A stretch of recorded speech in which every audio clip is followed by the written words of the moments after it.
Assalamualaikum. Can you hear me? Yeah? Okay, great.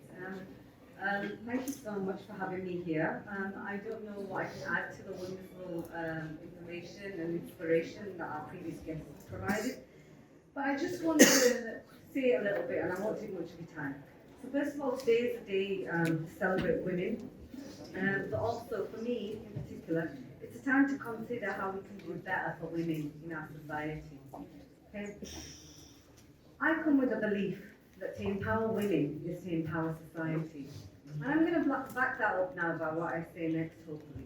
Historically, within Pakistani communities, whether that's here in Pakistan or whether that's in the UK, we have had very specific ideas about what women's gender-based roles are, what they should be doing, what they shouldn't be doing, what their place is in society, what their place is within the home.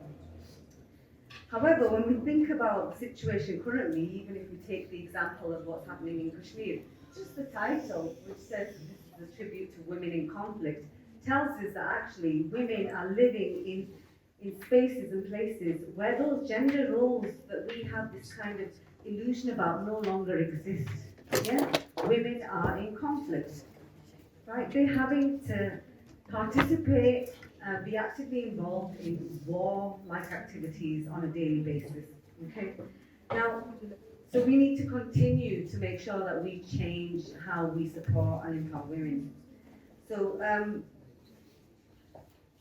I just want to connect this thinking just a little bit to this idea of feminism, because I think too often what we do is we connect ideas of the empowerment of women with feminism without really understanding what feminism is. Now, it's really complicated, but I'm going to break it down for you in about 3 sentences. Historically, feminism was about social, political, economic equality for women and men. Okay. What it then came, evolved and developed into was much more than that. With the feminist movement came things like the empowerment of children, the recognition of the rights of marginalized communities, other groups of people. So it started extending beyond just women. Yeah?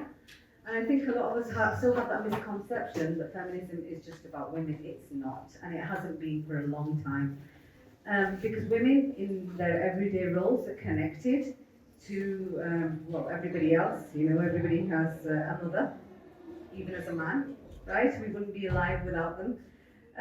We had developments such as liberal, radical feminism, so we had so many branches. And what I would say to you is that when you think about feminism, particularly from a male perspective, don't be put off by it, yeah? Because you can subscribe to particular beliefs within feminism without subscribing to the overall understanding, yeah, that a particular group of feminists might have.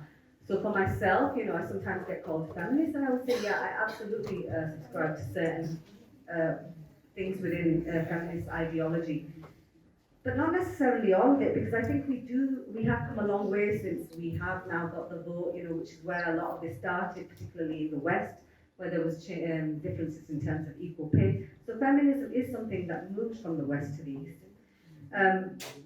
So when we think about the importance of the empowerment of women, I just really want to say that we all have to participate in that, and actually to empower women is to empower society. And that's all I want to say. Thank you.